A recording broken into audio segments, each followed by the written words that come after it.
अस्सलामुअलैकुम व्यूअर्स, कैसे हैं आप सब लोग। उम्मीद है कि आप सब खैरियत से होंगे। आज मैं आप लोगों के लिए लेकर आई हूँ अपसाइड डाउन केक। बहुत ही ज़बरदस्त, बहुत ही मज़ेदार, बहुत ही सॉफ्ट रेसिपी है। अल्लाह ताला खैर व बरकत दे आपके रोज़ी रिज़्क़ में और सेहत व ज़िंदगी में, आमीन। चलिए शुरू करते हैं। बिस्मिल्लाहिर्रहमानिर्रहीम। सबसे पहले मैंने एक फ्राई पैन ले लिया। इसके बाद इसको थोड़ा सा मेल्ट होने देंगे। हमें इसका कैरेमल तैयार करना है।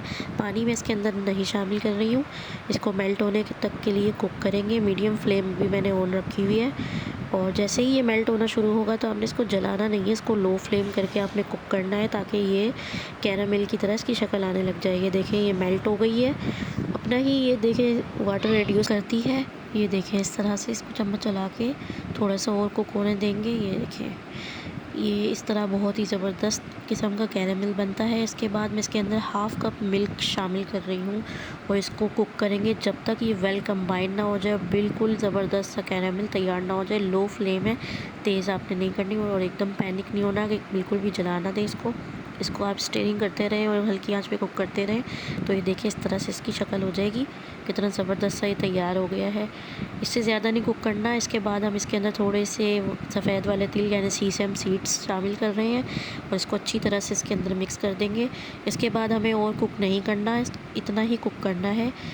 और एक पैन मैंने ले लिया जिसके अंदर बेक करना है। थोड़ा सा मैदा मैं इसके अंदर डस्ट कर रही हूँ ऑयल लगा के, ताकि ये बिल्कुल भी जले नहीं। जब इसके अंदर हम केक को बेक करेंगे तो ये ताकि जले नहीं। और ये जो कैरामेल हमने तैयार किया है तो इसके अंदर ये मैं सारा शामिल कर रही हूँ, तो अच्छी तरह से ये पूरे पैन में अप्लाई हो जाएगा, क्योंकि ये अपसाइड डाउन केक है। जब हम केक को उल्टेंगे तो ये ऊपर साइड आ जाएगी। अब ग्राइंडर में मैंने 3 अंडे शामिल कर दिए हैं और इसको आपने अच्छी तरह से ग्राइंड कर लेना है कि ये बिल्कुल क्रीमी हो जाए, इतना आपने ग्राइंड करना है। इसके बाद 1 कप शुगर मैंने पाउडर में फॉर्म में पीस ली थी बिल्कुल, वो भी इसके अंदर मैं शामिल कर रही हूँ। साबुत आपने नहीं डालनी वरना बहुत ख़राब टेक्सचर आएगा। पाउडर बनाएंगे तो इस तरह क्रीमी का टेक्सचर आएगा इसका। ये देखें कितना ज़बरदस्त सा टेक्सचर आ रहा है। और इसके बाद मैं इसके अंदर हाफ़ कप के करीब ऑयल शामिल कर रही हूँ। अब इसको अच्छी तरह से और बीट होने देंगे। 1 टीस्पून वनीला एसेंस और 2 टीस्पून मैंने इसके अंदर बेकिंग पाउडर शामिल कर दिया है, सोडा में शामिल नहीं कर रही। और अब इसको अच्छी तरह से मज़ीद और ग्राइंड कर लेंगे कि बिल्कुल ये वेल कंबाइन हो जाए, अच्छी तरह से बीट, जितनी इसका टेक्सचर आ जाए बिल्कुल क्रीमी सा। अब एक बाउल में मैंने इसको शामिल कर दिया है और मैं इसके अंदर 2 कप्स मैदे का इस्तेमाल कर रही हूँ और इसको थोड़ा थोड़ा करके शामिल करके इसके अंदर मिक्स करते जाएंगे। मज़ीद और बीट नहीं करना, हमें मिक्स करना है।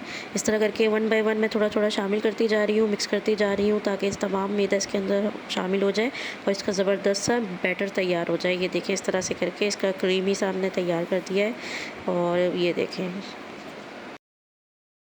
अब ये बैटर कम्प्लीटली बीट हो चुका है। जो पैन मैंने आपको दिखाया था उसके अंदर ये बैटर शामिल कर देंगे, इसको टैप कर देंगे, बबल्स इसके बाहर आ जाएं। डिस्क्रिप्शन के मुताबिक आप इसको बेक कर लें और छुरी इंसर्ट करके आप देखेंगे कम्प्लीटली ड्राई है, इसका मतलब ये तैयार हो चुका है। और अगर ये बेक ना हो तो 10 मिनट तक आप और भी बेक कर सकते हैं।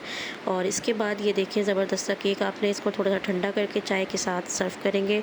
बहुत ही ज़बरदस्त, बहुत ही मज़े की ये रेसिपी बनती है। इसको ज़रूर ट्राई कीजिएगा, इसको ज़रूर लाइक कीजिएगा, बताइएगा ज़रूर आपको ये कैसी लगी। दुआओं में याद रखिएगा। Thanks for watching the video. मिलते हैं आप सबसे इंशाल्लाह नेक्स्ट वीडियो में। जब तक के लिए अल्लाह हाफिज़।